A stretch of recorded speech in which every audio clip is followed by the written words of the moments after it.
Hi, everybody, and welcome to this week's episode of Attendance Bias. I am your host, Brian Weinstein. Today's guest is Betsy Skalet. For today's episode, Betsy chose to discuss Phish's show from October 14th, 2016 at the North Charleston Coliseum in Charleston, South Carolina. On this podcast, I occasionally bring up the fact that I'm a type 1 diabetic. It's not exactly a topic that I look to bring up, but it is a major part of my life experience, and sometimes it throws some challenges my way when it comes to seeing Phish and traveling and going to live music in general. Even though diabetes is sometimes called an invisible disease in that you can't tell someone has it just by looking at them, some parts of it are visible if you know what to look for, kind of like when you see a fellow fan flying their colors by wearing their donut gear. You'll hear the full story in just a minute, but in Mexico this past February, Betsy's husband called me over one day at the pool, and we immediately knew that she and I both dealt with type 1 diabetes. We had a brief conversation, and we promised we'd pick it up a little bit more once we got back to the States. It didn't take long for us to get back in touch after Mexico, and I'm grateful that we've stayed in touch. Obviously, there's so much more to any fan than a condition from which they suffer, but I've so rarely had the opportunity to bond with another fan who understands the difficulties, the challenges, and the idiosyncrasies of being a type 1 fan who is into live music. The first part of today's episode is that bonding happening in real time. But obviously, this is not a medical podcast. It's about Phish and the voice of their fans. Betsy and I discuss diabetes, yes, but we also dive into much more.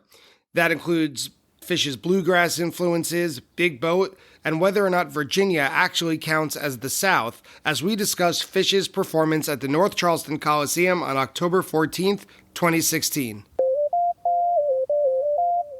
Betsy, welcome to Attendance Bias. Thanks for being here.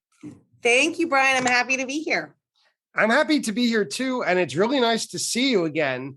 I know we spoke once since we first met, but the way we met really made an impression on me. And without revealing your full name to everyone I meet, I tell that story often about our chance meeting in Mexico this past year, 2022. At the Sunrise Pool at Moon Palace. At the Sunrise Pool, right near the Gatorade dispenser. Okay, I don't remember that specific detail. It was great. It was a key part. But anyway, just to give the audience a little bit of background, today, Betsy chose to go over October 14th, 2016 at the North Charleston Coliseum, a show that we're lucky enough to both have been in attendance for. And I'm excited to hear your impressions of it because I have a feeling that our opinions about the show were a little bit different. And that doesn't always happen with guests. So I love hearing opinions that are different from mine and speaking opinions that are sometimes different from the guests. But before we get to the show, there's a lot more to talk about. If you don't mind, I'm going to give my version of the story of how we ran into each other. Okay. So you're right. It was at the Sunrise Pool at the Moon Palace Resort, Phish 2022. And I think I went to use the restroom. I was walking around the pool in my bathing suit with my shirt off. Lucky for everybody. And I believe it was your husband who called me over. And tell me if I'm remembering it incorrectly. If you remember it otherwise, I think I heard someone say, hey, and pointing at me. And I turned around and everyone's in a good mood there. So I didn't take it any other way, but hey, how's it going? He goes, hey, come over here. And I said, all right. So I walked over and he started pointing at my belly, pretty much my midsection. And I thought, oh my God, I was so self-conscious to begin with. Is this guy pointing? and he goes, oh, you got one of those. And then I looked down, and as everyone on this podcast might know, I'm a type 1 diabetic, and I have what's called a G6 sensor on my side that reads my blood sugar pretty much every 5 minutes. So I can check my blood sugar at pretty much any time. However, even though it's not that big, it's small enough, but it is visible. It's not invisible. So when he started pointing at it, I kind of knew where this was going. So I started walking over to him to make conversation, but then he started pointing at you. And he said, oh, he's got one too, or she's got one too. And so I walked up, said hello, and we started talking, just introducing ourselves, but it didn't take long for us to start talking about type 1 diabetes. Well, and that was, I think that's probably how it went, because of course too, when you're with somebody who is non-diabetic, but they live with you as a diabetic, they do notice all of those kind of little things. I too have a G6 and I read it off of my phone and off of my watch. And then I also wear an Omnipod insulin pump, which is tubeless. So for me as a girl, I was super excited when I got the tubeless because then I could wear whatever I wanted. Like I didn't feel like I needed a pocket for my pump or stuff it in my bra or things like that. My husband was a little bit appalled, but it was a little bit funny. At the baker's dozen, I still did have one with a tube. And I went through the metal detector and it set it off. And I was trying to explain and everything else. And I essentially ended up lifting up my dress and showing them that I had this thing in my bra. There's only so much you can do. Right. So, and then the other thing too with security going places is they've lacked or gotten better about it. But like I would get my hand swabbed at the airport, and they do that not because like you have disease or whatever, they're checking for explosives. Like I finally had a TSA person explain it to me once. I'm like, why are you doing this? I'm like, do I look like I know? Yeah. But because you have some device on you, they have to do it, which I get. I mean, every time I tell them ahead of time, whether it's the metal detector or when you're standing up and angling your arms, and I tell them, I even lift my shirt up, not all the way to where my bra would be, but just to show them. And I say, hey, this always pops up just so you know in advance. Now I do that at Madison Square Garden too, where I tell them ahead of time. And when it goes off, it's kind of a luck of the draw. Some of the security guards will say, all right, don't worry about it, just go ahead. And other security guards will do the whole pat down, but they won't touch my midsection because I already showed them where the device is. So, that's been my experience. And I'm excited to talk to you about, this is going to sound funny, but about being a type 1 diabetic at a fish show, because for muggles, I haven't used that phrase, but it's easier than saying non-diabetic. So for muggles, there's a whole different set of challenges and circumstances and thoughts and preparation methods and routines that a diabetic has to go through in any given situation. And a fish show is its own animal unto itself. So it kind of doubles up for us. Well, and I think it's not just necessarily a fish show, but any music show. I mean, we're big music people anyway. We see a lot of bands besides fish too. And you have to make sure that even though you do have your sensor, you have your backup meter, for me, you have to have your pump control. You have to keep all of those things. So for example, too, one, clear bag policies. It's actually a really huge violation of privacy that I have to walk around with that stuff in my bag and everybody can see it, but I don't really care. I mean, I have to. One time there was a show down here. It was actually not a fish show, but another show that we went to, and they weren't going to allow me to bring in a very, very small bag that had my stuff in it, even after I explained what it was, and they made me go and put the bag back in my car. And I was like, okay, this is so dumb. But in that time, I was really, really, really ticked. Yeah. But, that's the thing too, is I know there's policies and I know people and I know what they're looking for, and they're looking for weapons and they're looking for drugs and they're doing all those things. However, somebody with a condition, you're supposed to let them have whatever they need. Of course. That once happened to me at Bethel Woods in 2011, going to see fish. I wasn't yet on a pump. I had insulin pens. Right. Which, for anyone listening who doesn't know, I'm sure you have this classic image of diabetics giving themselves insulin shots. An insulin pen is like a pre-filled, very long syringe. It's called a pen because it really does look like almost a Sharpie marker that you just attach like disposable needles to the top, twist them on. So at Bethel, they said you have to leave any medication checked at the gate, at the front. And I said, well, that's not going to happen. If I have a very high blood sugar and I need to relieve the blood sugar, I need to take an insulin shot quickly. And whoever it was working there just wouldn't give an inch. And I said, all right, I'll go check it in. I turned around, just went into another line, held my hands up to be patted down with the pen in my hand, and no one noticed. So you got to like figure your way through this labyrinth sometimes of being hassled. But let me ask you, when were you diagnosed with type 1 diabetes? So I was diagnosed as a type 1 about 15 years ago, or 14 and a half years ago. When I had gestational diabetes with my older daughter, who has just turned 20. During that time, I did have to do like insulin shots and everything else during my pregnancy. And if people don't know, gestational diabetes is very common. It usually goes away. And then with my daughter, with my first daughter, it basically did. Also, she was a normal size. Both my kids were like 7 pounds. Gestational diabetes gone untreated, babies can be born 9, 10, 11 pounds. Mm-hmm. I had it under control. It went away. We waited another 5 years to have another child. And my joke with my husband at the time, when I found out I was pregnant, I was like, well, I'm going to eat whatever I want until they tell me I can't. And that only lasted like 3 weeks because I went in and you pee in a cup or whatever, and they check all your stuff. And they were like, whoa, your blood sugar is like way too high. So another couple, months had gone by or whatever, but I was about 6 months pregnant. And they said, my doctor said, well, it's not going to go away this time. And she suggested going on the pump, using the pump. So I started wearing an insulin pump when I was 6 months pregnant. And if you don't mind me asking, how old were you at the time? That I was 34. Okay. It kind of baffled my family a little bit. How could this happen to you and what's going on? But I do actually know somebody else personally that ended up as a type 1 after childbirth. Me too.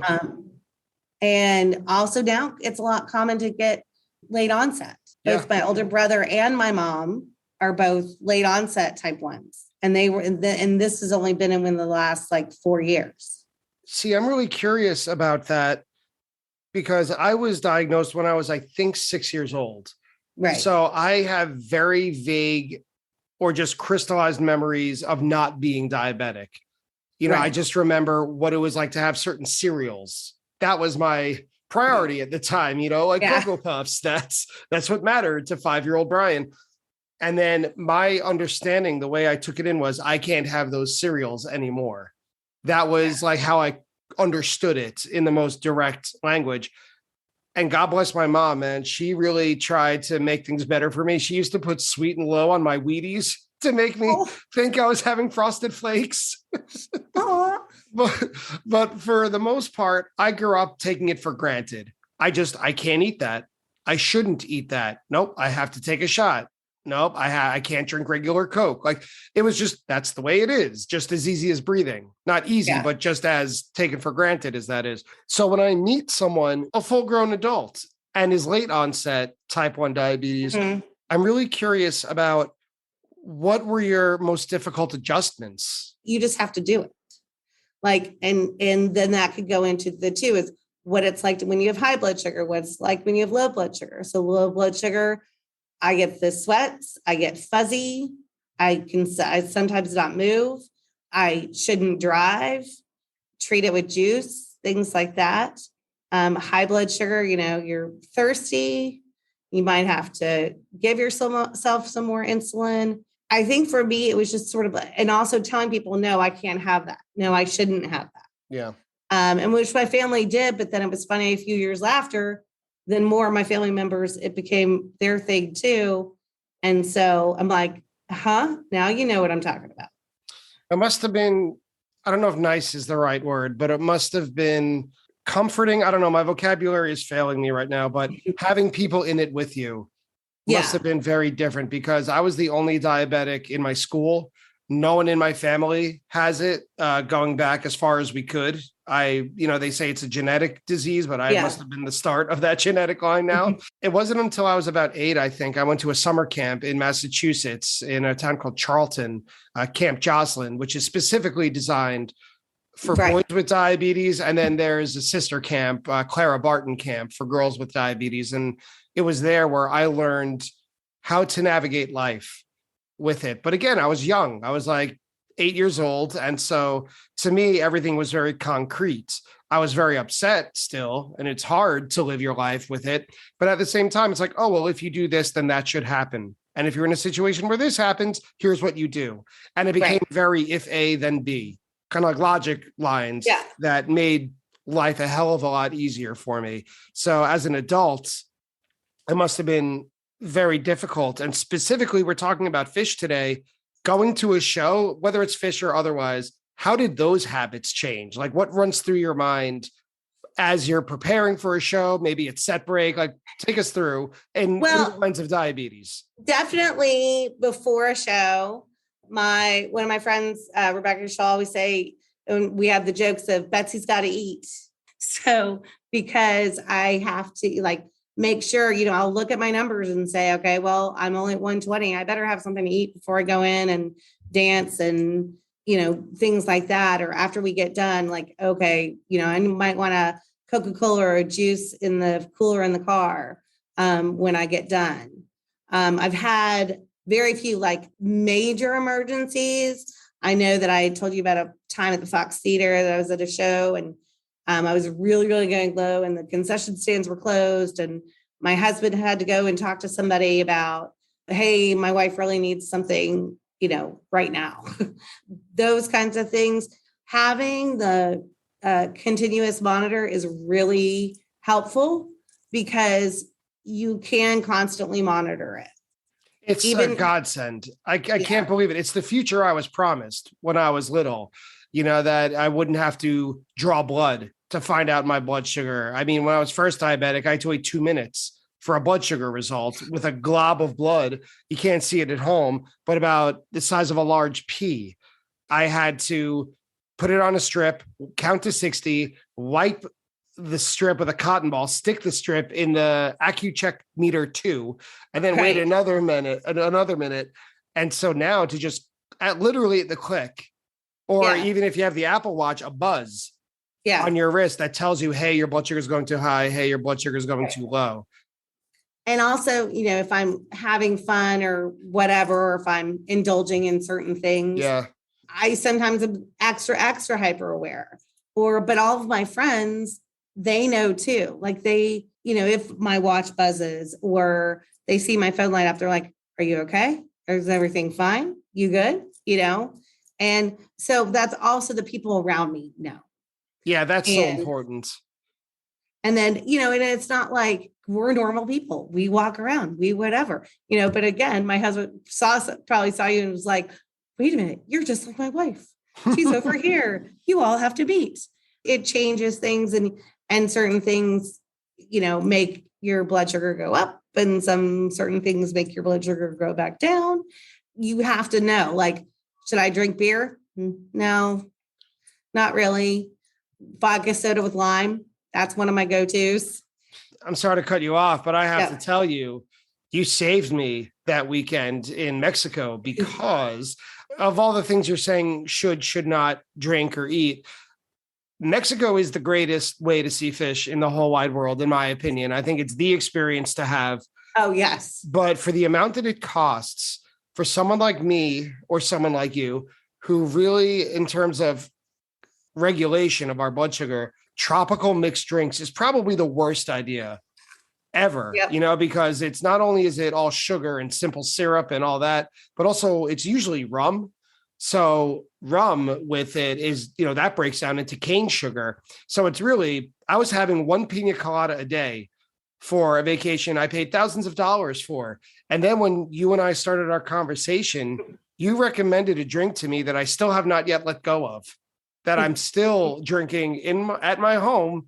I bring this drink to my friend's house when I'm over there. And although it doesn't really it's not served at bars. They give me a look like I have 10 heads when I ask for it. But do you remember the drink you recommended? Tequila and Fresca. Tequila and Fresca. It's been because I love tequila anyway. And Fresca is naturally sugar-free. Yeah. And holy moly, you made my weekend. Fish can do all they want. They could play Satisfaction. They could do Dave Matthews for the encore, whatever. They're going to be good. But now I feel like I'm actually at a tropical resort with a cold ice drink in my hand that I could Right. enjoy. Well, and the other thing with that too is and I guess I found out on this trip too, they have a name for it down there. It's called a Paloma. Yes. But I didn't really ever realize it had a name. And I've been doing this for years. And I also would, my other nickname for them are Fakeritas. And so you do that, put some lime. It's almost like drinking a margarita, in my opinion. Almost. And so, but that's the whole thing, is that the tequila doesn't have as much like natural sugar, say like rum does. And then of course, Fresca being sugar-free. And I even got my husband drinking them. It's so good. So good. I'm glad that you stuck with that too. I'm sure your friends are like, what? Huh? They have the tequila. I have to bring the Fresca to their house. Okay. And it brings me back to when I was a little kid and I'd go to birthday parties. And my mom, being the loving, doting, caring mother that she was and is, she would bring a bottle of diet soda, Diet Coke. Right. When it wasn't as popular in the mid 80s, when I would have my friends' parents say, "Oh, I got caffeine free. Is that what you can drink?" And they, it really wasn't as well known as it is now. So, even when I went to bar and bat mitzvahs or sweet 16s or whatever, oh my God, I can't believe I'm admitting this. I would bring a diet Sprite so that I could have Shirley Temples, even though grenadine isn't the greatest, but it's better than regular Sprite. Right. So, we got to think of everything. All right. Last question I have on this, and then I'm really excited to move on to fish. What do you carry to treat low blood sugars when it happens in a show? Because my thought is it has to be portable, it has to be effective, and it has to be easy to sneak in. I would say most of the time I'm really bad and I don't have things necessarily that I necessarily take in. I usually, like, especially if it's a local show or we're at a festival or camping, have something in a cooler close by in the car beforehand, and then have something in that same cooler, afterwards, or get something inside the show. But I would say, it's never a bad idea to have that little Costco thing of trail mix that has M&Ms in it. Also understanding which things act fast and which things act slow. I mean, food's going to act slow. Coca-Cola is going to act a lot faster. Juice is going to act a lot faster if you're going low. Yep, absolutely. I carry my right here, my little from Costco, Welch's. My little Welch's fruit snacks, like a 6-year-old. Some things I don't outgrow.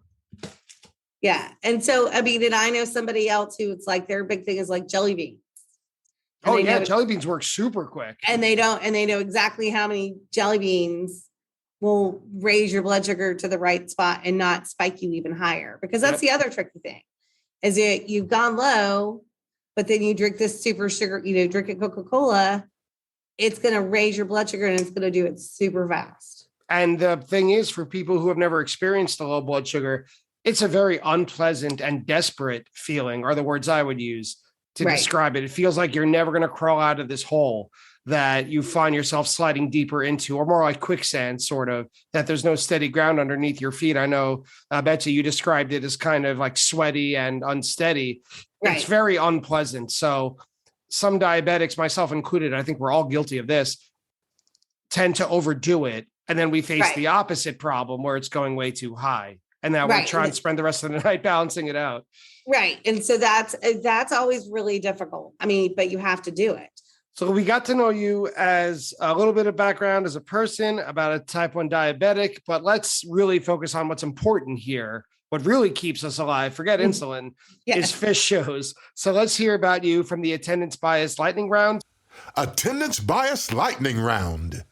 So Betsy, what was your first fish show? So I said, the notes and everything else. It's actually July 2011. They were around when I was in college. I had several friends that were into them in college. I just didn't get quite there. And so just waited and waited. I had seen the Grateful Dead when I was a freshman in college. The 2 nights at Atlanta, 1992, with my now husband. But we did have some time apart also during those college years, and then got remarried, and now I've been married for 25 years. So hence our trip to Mexico. But we're going to find another good excuse for next year. Oh, yeah.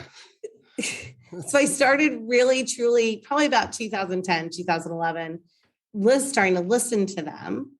And my husband, he went in Alpharetta July 4th in 2010. And he was like, you have to go. You have to go. Like, we can't. And we're that couple where this is something we like to do together. What was your most recent show and what did you think of it? My most recent show was 4 nights in Mexico, Cancun, Moon Palace. It was absolutely incredible. And of course, too, you talk about being there in person versus, watching it on a webcast. Like, I watched the New Year's April on webcast and still enjoyed it.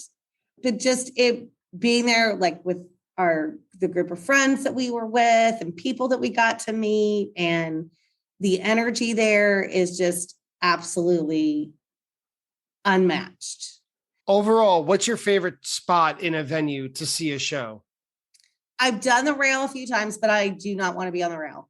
I would rather be at least maybe halfway back and to one of the sides, or it could be a little bit closer into one of the sides. I'm also short.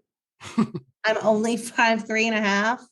So being super close, like in a crowd like that, and not necessarily being able to see very well anyway, I'd rather be further back so I can see, especially if it's something that slopes up. So it's really, that's where I want to be at the show. What is a venue you've never actually been to, but you would love to go see Phish there? I would love to go to the Gorge. I just see the pictures, hear the stories. I think that would be absolutely incredible. And I just think that the Gorge, that's like a bucket list kind of place. What is your most controversial Phish opinion? That I like Big Boat. Oh, you're the one. I like some of the songs on it. Well, when it first came out, and that was the fall where the show we're going to talk about. But then I'm saying, like, those song plays on, they had been playing, a bunch. So you already knew that song. Other things is I do love Petrichor. Now, would I want that every show? No. Once in a blue moon, it's nice. And then also when I wasn't there for the Madison Square Garden theatrics of that, but a friend of mine was, and he was like sending me pictures of it. I was actually in Nashville at Widespread Panic New Year's. Fun. So we did that from being, 5-6 years in a row. And living in the South, that's a little bit more typical thing to do for a lot of Southerners. And of course, my music taste, maybe on how long it really took me to get Phish, is I was listening to Panic. I love the Allman Brothers. And that's a lot more Southern thing than probably people even realize. What is your favorite post-show snack? Grilled cheese. Keep it simple, right? Oh, yeah. Or Waffle House. When was this show played? So let's talk about the context of the fall 2016 tour. It was very short.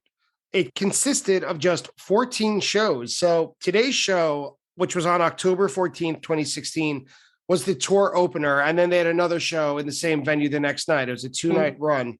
After Charleston, they went southeast to Jacksonville, Florida, then back northwest, so to speak, to Nashville, Alpharetta, Grand Prairie, Texas. Then they went all the way out west to Las Vegas for the Halloween run, which would culminate with the cover of Ziggy's Stardust. And this was my first show in what I would consider the proper Southeast. Other than that, the farthest south I ever traveled for a show was in Hampton, Virginia. Which okay. I know. It's the Mid-Atlantic. I mean, that's Virginia, which at some point in the time frame, it was considered the South. Right. Yeah. Richmond was the capital of the Confederacy, right? That would be considered the South, but I know it's not. Yeah. I know culturally it's not quite. So I was really excited because I love Charleston as a city. I had never actually been there, but I was very eager to go because I love American history. I have a huge hankering for Southern comfort food and barbecue. Mm-hmm. And Charleston, boy, is that a gastronomic dream. and an artery's nightmare to go to Charleston and eat. And it's also so beautiful. The city is. So I was thrilled to be there. You just brought up Big Boat. So that album was released literally just a week before this tour on October 7th. Mm-hmm. A lot of the songs, like you said, had been played on the summer tour, so we knew a bunch of them. But it was obviously it's different hearing it on the album. Leading up to this tour, the band was the musical guest on Jimmy Fallon on October 10th. They played Breath and Burning and Blaze On. And although most of the songs had already premiered, like you mentioned, like Blaze On years ago in 2015 or the previous summer, the fall tour was just littered with Big Boat songs. It was pretty much the Big Boat tour in the same way the summer of 2014 was the Fuego tour. Yeah. You know, Petrichor, Home, Tide Turns, More. I Always Wanted It This Way. They all found their way into the set list, with some getting a little bit better of a reception than others. What was your reaction to some of those newer songs? I mean, obviously, like what I said, I like the Petrichor. And of course, More hit me like just a ton of bricks. You know, I had been listening to it and I was like, this is great. And of course, you understand that they're talking about, you know, vibrating with love and light. And that's kind of a tagline that we all sort of say. And it was a huge one for me. And then just after this show happened too, if you've ever seen it, there was a fan made video by somebody named Kelly Morris. And she actually went on Facebook and asked people to send her pictures. And then she ended up creating this incredible video around that song. And that always sticks with me too. And it if you ever go to YouTube it and look at it and see how it's still pertinent right now. And what we need in the world is everybody loving each other instead of fighting over stupid stuff. Just those songs, you know, and obviously Blaze On, it's a huge fun song. I mean, you hear that come on. Actually, that's my ringtone on my phone. Perfect. I created a ringtone just on the computer or whatever. And that's so that when my phone rings, that's what plays. My husband's is Wilson. So that's another funny story. I'll call both of you at once and see which one I want is the opener better. Say Wilson. Because there's been a few times where we've been listening to music and then one of our daughters is like, Dad, is your phone ringing? No. That's cute. So overall, I just think, I mean, it's that particular album, you know, just really all of them, I mean, really are good, but it was a good mix of songs. And I guess too, with this show, and we'll get into it, with this being the show that they really debuted more. And I guess a little bit of Petrichor, because I hadn't really heard that played before either. I would have to look that up. I mean, it just overall was good, but then a good mix of how you could delve into the new and still go with the old. And of course, I had a lot of people who were just like very pew at the Big Boat. And there was a lot of criticism, and it's like, but they're making new music. It always comes down to that. That's really the most important part. Right. So before we get into the show, the question I ask everybody, why do you have attendance bias toward this show? So this particular show, of course, you said the tour was really short. We were going to the two in Charleston. We were going to the two in Alpharetta, which I live about 15 minutes from that venue. So that's like our hometown venue. We were going to collectively be with some of our friends. One lives in Florida, one lives in South Carolina, another one lives in near Athens, Georgia, just kind of being all together and going to see. And that's the other thing with Fish, that it's not just the music, it's the community and your friends that you meet along the way. And you have more fun when you're hanging out with your friends. A work colleague of my husband's rode over with us. He didn't stay with us, but he caught a ride from Atlanta to Charleston. And it just, again, having that extra fun with your friends, having the road trip part of it, having just going to the show. That's, I guess, in a nutshell, what it is for me. Set 1. The show starts with Petrichor. And I remember this very, very vividly. I said it at the time, and I'll say it now, having listened to it with fresh ears. Trey, I think, was just itching to play this. I think he's very proud of this song. Yes. Deservedly so. I like it too. I know you said you did. I also do. But I had that line where I don't want it every show, but it really is pleasant to listen to when they hit it right. He was probably practicing it for weeks. I just have this image of him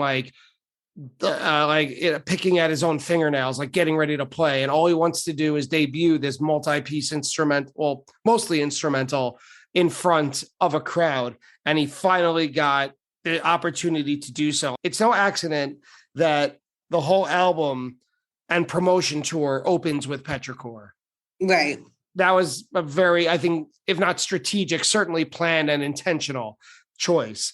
I remember it feeling a little weird because Petrichor requires a lot of focus to enjoy, I think.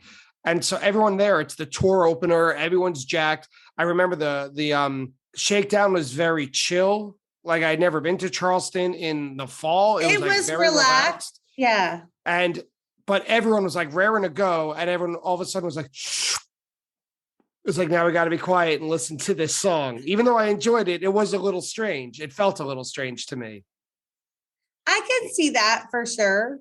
But when you're listening to that song, it has that light melodic or whatever beginning and that little bit more faster middle. And then you've got, and the rain came down and kind of, mellowing it out. But again, what you're saying, like everybody's all jacked, everybody's so happy and everything else. And then you're like, but then you also, as you go through the show, you see what he's setting you up for later on down the road. 100%. And the weather that weekend was beautiful. Yes, it was. It wasn't too hot. It wasn't too cold. And it was just, it shakedown. It was nice. It was relaxed. So it's just an interesting, but you're absolutely right. And of course I said, a lot of people poo this, but I also think Trey is just orchestrically, he is just amazing. And that's what he wanted to be as a composer. I mean, essentially, and that's what he does.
Yeah, he said it since Coventry and before. He said he had this dream of composing music that people could enjoy and dance to, but also listen to with a critical ear.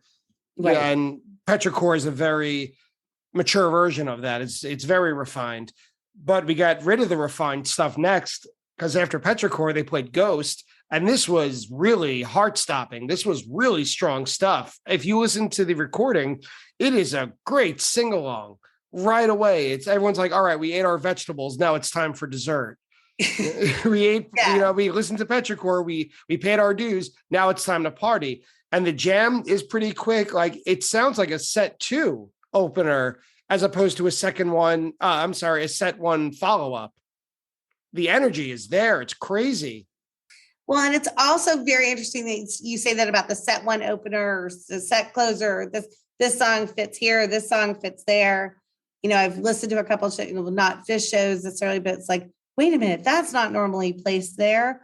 Or one time listening to a Widespread Panic show, like, I'm like, they're playing it backwards. Like they were playing all the hyped up stuff first and then the slow stuff at the end.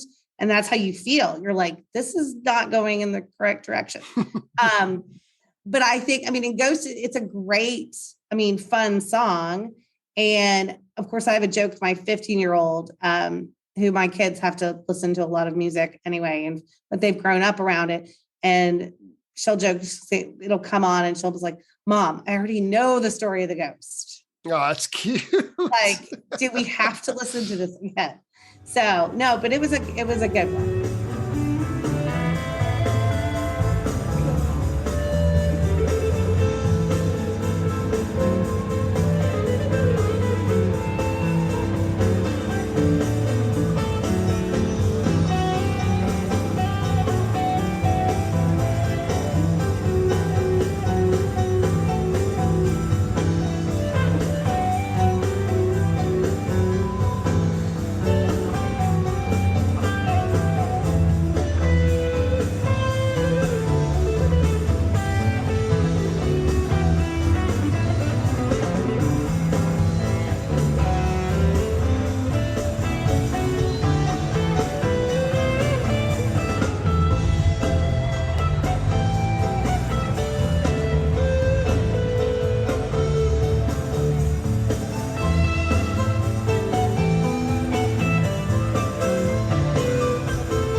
It was a good one. They followed that up with Heavy Things, which also is kind of subdued, although the play at Leo was very sweet when they had back and forth trading solos between Paige and Trey. Normally it's just one of them takes the solo, but this one they're both in. And I'm thinking about what you just said about Trey knew what he was doing, setting it up. Like that this is like a slow cooked set list. Like it's not going to get hot right away. It's going to slowly get there. And it does. I liked Heavy Things. And then Home, which was dedicated to Paige's mom. She was in attendance. Paige's family is from South Carolina. Well, and partly from Tennessee too. Oh, I didn't know that. So his nephew, Keith, I know, lives in Cleveland, Tennessee. And I've met Keith and hung out with him a couple times with a group of friends of mine that knows him. Oh, nice. He has some so Paige has some Tennessee roots as well. That's so cool, though. And I like Home. I tend to like Paige songs for whatever reason. They tend to resonate with me. This song, Home, I don't know. I wish it would catch on, but I'm not surprised it hasn't. It's kind of depressing. The lyrics, at least, it's kind of like a self-pitying confession. And it's not stuff that, it's not even, I saw you with the ticket stub in your hand that you could shout and not really think about again. This is what Paige tends to be introspective. And this was one example of that. So it's awesome. And it could sound like it would develop if given the chance, but it really hasn't found a spot in the rotation yet. And then they follow it up with Poor Heart, which I imagine you like very much. Well, so the funny story too with that, and sort of my love of bluegrass. Of course, Mike, he's a huge bluegrass fan too. That's kind of how like a lot of my jam band scene things and really getting more into music through college and early adulthood. A lot of that revolved around kind of that jam grass genre. Like Max Creek. Yeah. It was just, being whether it was Leftover Salmon or, bands like that. Of course, I do like Green Sky Bluegrass. Railroad Earth, I imagine. Oh yeah. Railroad Earth. I just With String Shoes Incident or yeah, Jeff I mean, Moser. all of those things, and they're super fun. And I love, but one of my first bluegrass concerts was with some of the masters, which is Sam Bush, Jerry Douglas, Tony Rice, Bella Fleck, and Peter Rowan all together. Wow, I'd pay right now to see that. And so that was my very first bluegrass show. And I went to that one when I was a freshman in college. The same year I went to go see the Grateful Dead for the first time. That blew me away. So it's not like I want to listen to bluegrassy stuff all the time, but Mike makes it really fun. And then, of course, I know who one of their biggest bluegrass influencers is a guy named Reverend Jeff Mosier, who was the original Aquarium Rescue Unit. Jeff, actually, I've gotten to know him a little bit better. He lives here in Atlanta over the course of the past few years. It's a fun story that I've heard them talk about, but then also I've heard Jeff talk about it a little bit too. And he's, and how he got to sort of basically go on tour with them a long time ago and start jamming with them and stuff like that. So yeah, he taught them bluegrass. Yeah. Yeah. It's after Poor Heart, my opinion, the highlight of the set, musically speaking, for the people who love the jams, is Bathtub Gin. And I wrote this long, detailed description of the jam in our notes, but the part that stands out to me is I wrote, this jam gets better on a minute-to-minute basis, literally. Like I started writing, I look at all my notes, there's something at 5 minutes and 30 seconds. Then there's something else at 6 minutes, then 7 minutes, then 8. Crowd gets into it at 9 minutes. And it's just, why bother? Why bother? Right. It's just so damn good. But it's always fun too. It's like, you're all in it together. We all like to do this. This is why we're all here.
Yeah, Bathtub Gin does it for me in the first set, at least. Up next was 555, which I wrote is unremarkable, except, and I don't think this is nothing, on the track on fish.in, it clocks in exactly at 5 minutes and 55 seconds. Which I thought, I see that note and I'm like, that's pretty cool though. It is. It's not nothing. Horn was next. And then one of your favorites, More, came up. Do you remember hearing this? Oh yeah. I mean, I was so blown away. And I think I mentioned it in my notes, and I've already mentioned Kelly and the video that she made from this song, but it is one of those, it's like, it's poetic. I mean, it truly is. It just starts out of like, these are the problems, but this is what's going to come out of it. is that love and light. And you just want to just hug everybody after it. And everybody knows, yeah, there's something more than this. Everything's going to get better.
What I love about it, I've seen that video, the more, what is it, Be More project? Well, Be More project, yeah. Yeah.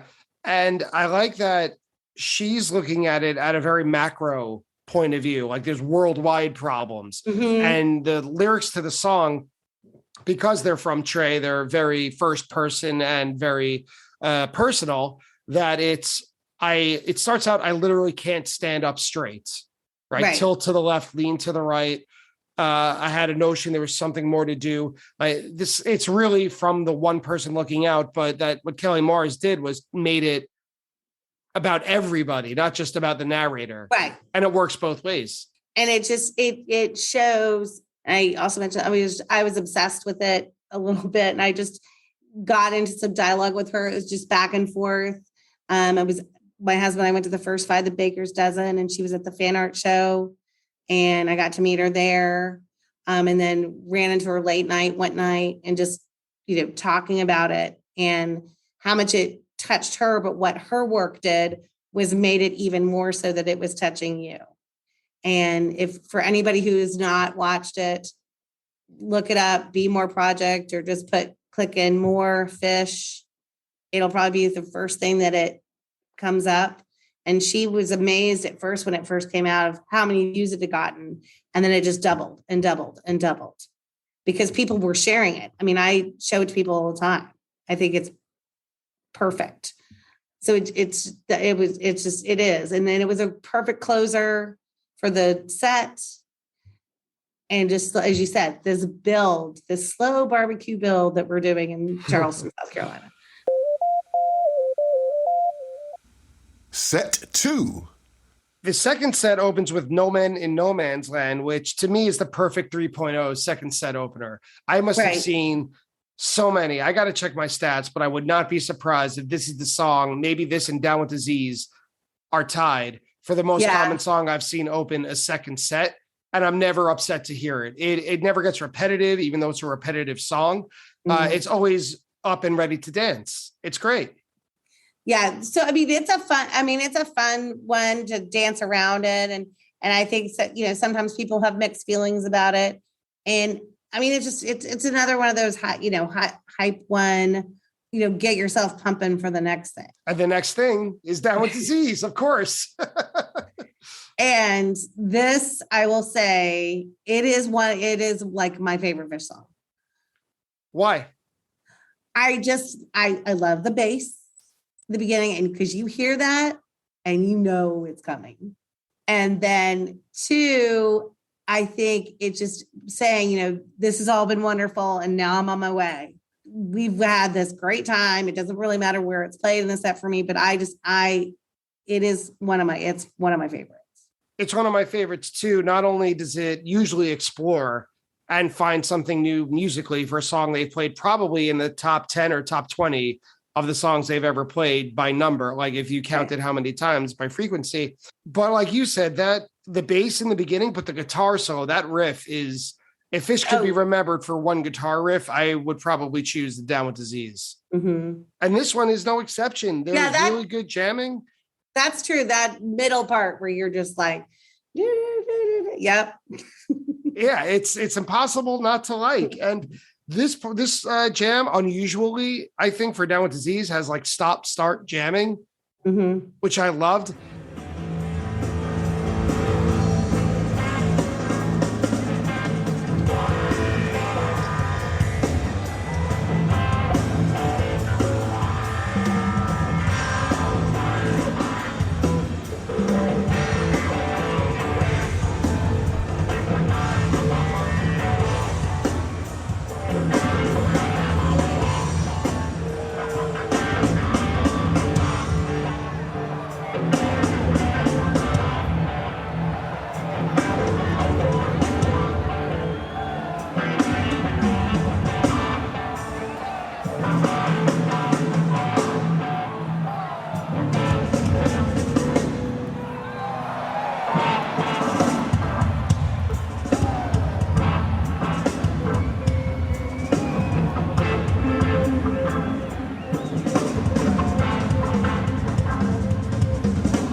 And then I wrote this word, devolved into woos. All right, do you woo? I don't really woo. And of course, always the joke is don't woo early. I'm not really, I don't have to do the woos, but this is not really the wooing song anyway. So I agree.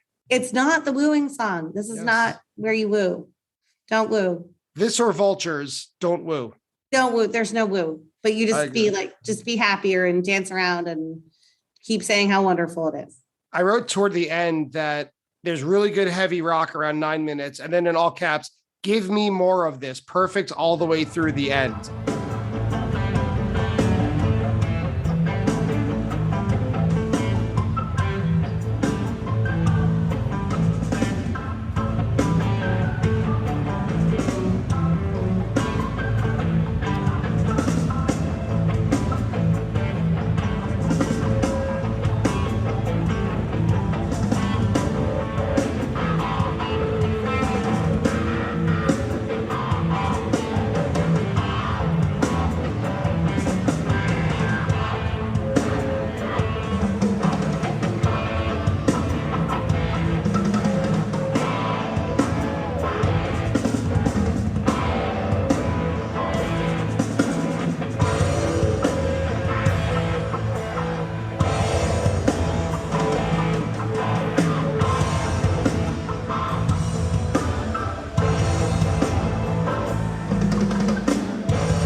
And for whoever is in charge of the Fish.net jam charts, I don't know if it's Scott Marks or whoever, but if you're listening, take another listen to this Down with Disease for October 14th, 2016 in Charleston, because it deserves another listen. But it's not enough that it ends really well. It's a great, smooth segue into Cities, like a landing spot for Down with Disease more than its own jam, though. And well, in the Cities that I was thinking about, because I didn't put a ton of notes for the Cities. Now, it's one of my husband's very favorite songs. So, of course, I mean, he gets super excited about the Cities, and it just, you want, it's another very uplifting. It's like you're ready to keep moving and keep going when this is on. And I want to ask you your opinion about this. In the middle of Cities, Trey went on the Marimba Lumina, which was new this summer and this tour. Do you have any particular thoughts about that? Like it, dislike it, kind of don't care? I don't dislike it. I mean, I think it's fun. And I think it's fun when musicians explore other things and move around and do stuff and do things differently. Right. Yeah. I mean, I think that it adds. It doesn't destroy or take away. It adds to what is going on. For sure. After Cities, they play Rogue, and then 20 years later. And to me, this at the time, and again, listening to it, I thought this was a major slowdown in the momentum. I thought they were really building towards something with the No Man and No Man's Land, that perfect Down with Disease. Cities is always great to hear. And I don't dislike either Rogue or 20 years later. I actually like both of them, but right in the heart of the second set, I had a long time to get a beer and go to the bathroom. That's where people, and people talk about bathroom songs, and this is like the time, and not to say that Ghost is my bathroom song, but I have a joke with another friend of mine that I texted her once, and I was in the bathroom. I was like, I guess Ghost is my bathroom song. And then it clicked with her. I think it was the show. And clicked with her and she was like, oh my God, you're at the show. Cause she was listening to the show. And it occurred to her, oh my God, we talk about bathroom songs, and there's other people, they have other people but I feel like maybe they were doing that maybe on purpose. So, okay, everybody needs to take a break before we go to the end of this, but it has its slowness too. We'll talk about that too, but I don't want to get home. Yes. Yeah. But it's perfect for it. Yeah. And we'll get to it. But next they weren't that slow because they played Light, which I've said is not my favorite song, but they're my favorite jams.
Yeah. Light always brings something to the table.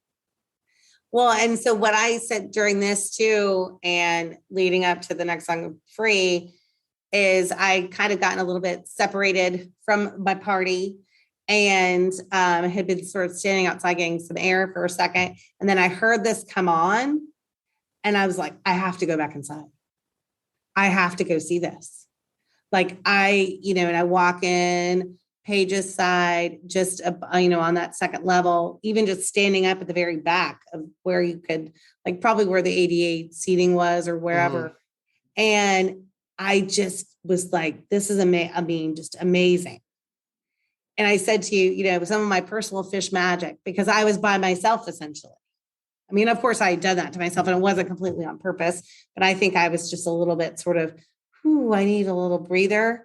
And then walk back in. And this was just, in like, oh, this is why we go, Yeah, absolutely. There are parts in this light that are untouchable. I mean, when there were 2 minutes left, I wish there was another 10 minutes left. Right. It just really, it hit me in the best spot, this light did. After that, you mentioned next was Free, which was, I think, standard and solid. Not great, nothing terrible about it. It just, but I think fish. after the light though, it just opens up. Yeah, you need something a little familiar. But it was great. And it just that combo I really love. And I was thrilled with the next choice of Boogie on Reggae Woman. For all of the highlights of this show, it has not been a very funky show. Right. And that's just style choice. That's not a criticism. It just, that wasn't where they were at that night. So once Boogie On came on, it's like, oh, right. They could be, a perfect funk band also. Right. In which they can do it. Yeah. On a moment's notice. Yeah. All of a sudden they'll just play funk. And to close the whole set, I think this is what you were alluding to, and plus the encore a little bit maybe, about the slowness toward the middle and end of the set, was Harry Hood to close the second set. And that too, you were just like, it's Harry Hood is slow, but it's not like the fastest, like just, of course, and it's a fun sing-along and people like get into it. But I don't know if that you knew that there was going to be something else coming later. Oh, of course. Yeah. But this was a long set, though. The first set was very short. This was a lot to take in, this set. But Harry Hood is, you're calling it when you need an epic end to a set or a show. And it delivers. Yeah. And that's where you just, again, just having that fun. But it was a little bit on the slow side. And a little bit more, if not slow, at least a little more sedate. They go off. They come back on for the encore. 3-song encore, by the way. They open with Winter Queen, Tube, and Rocky Top. So the Winter Queen, another thing my husband and I always discuss is that when they, have played something epic and it takes all the breath out of the room, but it's also calming at the same time. So it's like you're relaxing after you've just run a marathon. Yeah, that's a good way to look at it. I love Winter Queen. I think it's kind of like Driver in that it's kind of clever. It's very whimsical. And I don't know, it always puts a smile on my face. Well, and then also maybe people don't find these parallels or not, but between Winter Queen and Prince Caspian, they're actually references from the Chronicles of Narnia. Sure. C.S. Lewis. Yep. So if people don't know that, they're like, huh? So that always, I love those correlations too. Yep. Us English teachers, we got to be on top of that. Yeah. Tube, which interestingly, I talked about the jam charts earlier. This one made it, even though it's just over 6 minutes. I thought it had a really fun, I don't even know what I meant by this, give and take jam at 2.5 minutes and gets kind of nasty. I like it by about 4 minutes or 4.5 minutes. It's almost over, but it's no longer Tube. I don't know what, there's something in a small package that really brings a lot for this Tube. And they close it with Rocky Top, which was standard for me. But for you mentioned Tennessee earlier. This must have meant more than something small to you. Oh my goodness. Talk about the South and bluegrass, everything else. My husband is a Knoxville, Tennessee native. And so, which makes him a huge Tennessee Volunteer fan. And of course their, big song is Rocky Top. And we had some other friends that are from there that, talk about the woo. You could woo in Rocky. Sure. I'd seen it, a couple times before this, but it just really, all of our friends that were there that were big Vols fans, that this was huge. Them playing it, not in Tennessee, but playing in South Carolina or Alabama is almost probably a little controversial. And because, Southern football, it's a huge thing. I did look this up on Fantasy Tour that they played it 129 times since they debuted it in 1987. But this one, it was super spirited and it just had, I don't know what your memories of the crowd was and seeing people just go absolutely bonkers. And also it was very fast. And again, this is one of Mike's things that he really likes this particular song too.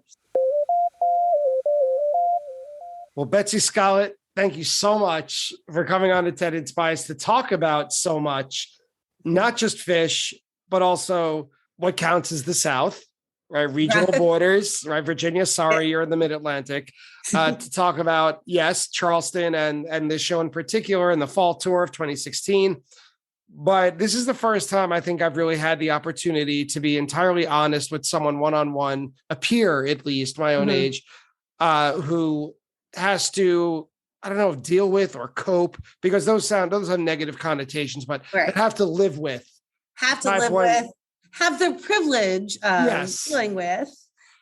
of living our lives with type 1 diabetes and being huge live music fans, because it's really a situation unlike, I would imagine, any other. So thank you and to your husband for calling me over in Mexico and for making such great conversation about things personal and things just for fun. So thank you for being on Attendance Bias. It really was my pleasure to have you on here. Thank you, Brian. I really appreciate it. This has been so much fun. And that's it for my conversation with Betsy today. And we were actually pretty on point. Not much of a fact check today, but still a couple things that needed to be tightened up. So it's time for the Attendance Bias Fact Check. Attendance Bias Fact Check. So this first part isn't exactly a fact check, but Betsy and I did talk a bit about how our insulin pumps cause a little bit of drama and confusion at security checks. I will say that just from my personal experience when it comes to fish shows and venues, the best and most understanding security check I've experienced is consistently at Madison Square Garden, and the worst is at the Mann Music Center in Philadelphia. When I brought up the tequila and fresca that turned my weekend around in Mexico, Betsy says that afterwards she found out there's a name for the drink, a paloma. While it is very close and the flavor profiles are exactly the same, it's not necessarily the same drink. A true paloma contains sugar, a grapefruit wedge, salt, grapefruit juice itself, and lime juice. It's not a big difference, but a true paloma is much sweeter and has a lot more sugar than a fresca and tequila. Betsy said that before she got into fish, she saw the Grateful Dead in Atlanta in March of 1992. Those shows were on March 1st, 2nd, and 3rd at the Omni in Atlanta, Georgia. Big Fish fans probably know the name of that venue since it was where the band played their famous Remain in Light Halloween show on October 31st, 1996. And finally, the website for Kelly Morris's The More Project, which we discussed quite extensively, and it's a fabulous video and project to check out. The More Project, or the website for it, is available in today's show notes. And that's it for today's episode. I'd like to thank Betsy for joining me today, Fish.net for their help with the fact check, and Fish.in for the recording used in today's episode. If you enjoy Attendance Bias, please support the show.